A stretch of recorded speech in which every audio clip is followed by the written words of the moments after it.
ప్రయత్నం చేస్తున్నా. ప్రస్తుతానికి స్టేబుల్గా ఉన్నాడని చెప్తున్నాను. సిస్టర్ స్ట్రోక్తో కేటీఆర్కు మతిపోయి ఉంటుందని మంత్రి సీతక్క విమర్శించారు. కాళేశ్వరంలో కమిషన్ తీసుకున్నప్పుడు లేని భయం కమిషన్ ముందుకు రావటానికి ఎందుకని ప్రశ్నించారు. గ్లోబల్స్ ప్రచారంలో కేటీఆర్ను మించిన వారు లేరని, ఆయనకు గ్లోబల్ అవార్డు ఇవ్వని ఎద్దేవా చేశారు. కవిత చెప్పిన దెయ్యం కేటీఆరే కావచ్చని సీతక్క అన్నారు. గారి యొక్క కుటుంబ నేపథ్యాన్ని, ఔన్నత్యాన్ని, దేశం కోసం త్యాగం చేసినటువంటి గొప్పతనాన్ని తగ్గించే కుట్రలో ఈడీ కేసుల రూపంలో ఈడీ ఏ రకంగా వస్తుందో అందరూ తెలుసు. వస్తే ఈరోజు మరి తెలంగాణకు సిగ్గుచేటు రేవంత్ రెడ్డి ఉండడం, లేకుంటే ఇంకోరు ఉండడం అని మాట్లాడే అర్హత నీకుందా అని నేను అడుగుతున్నా. నువ్వు ముందుకొచ్చి నీకు నీతి నిజాయితీ రీతి ఉంటే కాళేశ్వరం నువ్వే కదా కట్టించినావు, ఎందుకు కూలిందో, కాళేశ్వరం ఎందుకు కూలేశ్వరం అయిందో దానికి జవాబు ఇవ్వు. కమిషన్ ముందుకొచ్చి ఆన్సర్ ఇవ్వండి.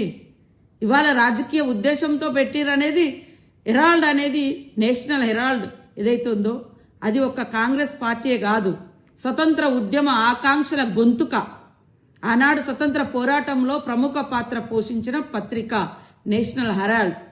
దానికోసం ఆ పత్రికను ఆ రోజు బ్రిటిష్ వాళ్ళు నిషేధిస్తే, ఈరోజు ఆ పేరుతోటి బ్రిటిష్ వాళ్ళు ఆ పత్రికను నిషేధిస్తే ఈనాడు ఆ పత్రికను మరి అవినీతి పత్రిక కానీ లేదా నడిపినటువంటి వాళ్ళను అవినీతి అని అంటున్నారంటే బ్రిటిష్ వాళ్ళ యొక్క గొంతుకతో ఈ భారతదేశంలో ఉన్నటువంటి భారతీయ జనతా పార్టీ ఏ రకంగా అంటగాగుతుందో మనకు అర్థమవుతుంది.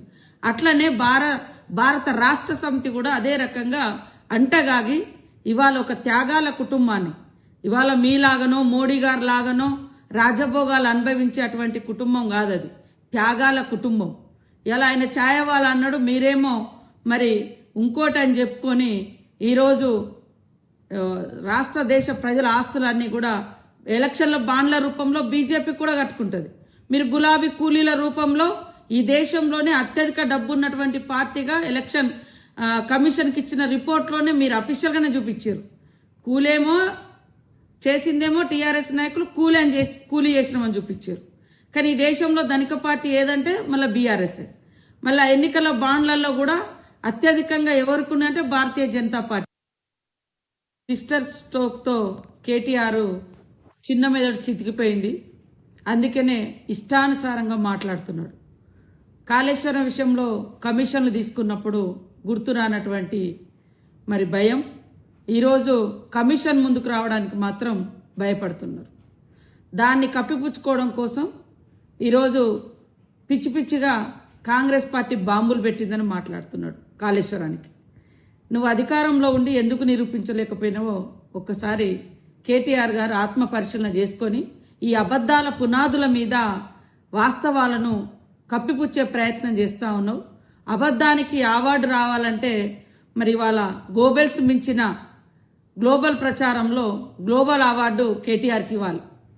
ఈ దేశంలో, ఈ ప్రపంచంలో ఇప్పటి వరకు అబద్ధాలకు ప్రతినిధి గోబెల్స్ ఉంటే దాన్ని మించిపోయినటువంటి అబద్ధాలనే పునాదిగా చేసుకొని గత కొంతకాలంగా కేవలం అబద్ధాల పునాదులతో ఆయన పార్టీని, ఆయన వ్యవస్థను నడిపించుకుంటున్నాడు. అందుకనే గోబెల్స్ ప్రచారకర్తగా అవార్డు ఎవరికి రావాలంటే కేటీఆర్కు గ్లోబల్లోనే, గోబెల్స్ ప్రచారానికి గ్లోబల్లోనే కేటీఆర్కు మరి అవార్డు ఇస్తే చక్కగా బెస్ట్ అవార్డు గ్లోబల్లో వస్తుందని నేను అనుకుంటా ఉన్నా, నేను భావిస్తా ఉన్నా. కాబట్టి అయ్యా, నువ్వు ప్రతిపక్ష హోదాకు పనికిరావు, ప్రతిపక్షంలో పనిచేయడానికి రావు, ప్రజల కోసం పనిచేయడానికి రావు. కానీ అవాస్తవాలను అద్భుతంగా తీర్చిదిద్ది గోబెల్స్ మించిన ప్రచారం చేయడంలో మరి అగ్రభాగాన ఉంటున్నందుకు నీకు గ్లోబల్ అవార్డు ఇస్తే బాగుంటుంది అని నేను నిజంగా ప్రపంచానికి తెలియజేస్తా ఉన్నా. ఇట్లాంటి వ్యక్తులకి ఇది రావాలని.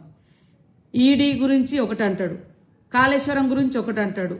మరి అలా చెల్లె సిస్టర్ స్ట్రోక్ తోటి నువ్వు బాధపడుతున్నావు, మానసికంగా చాలా ఇబ్బంది పడుతున్నావు.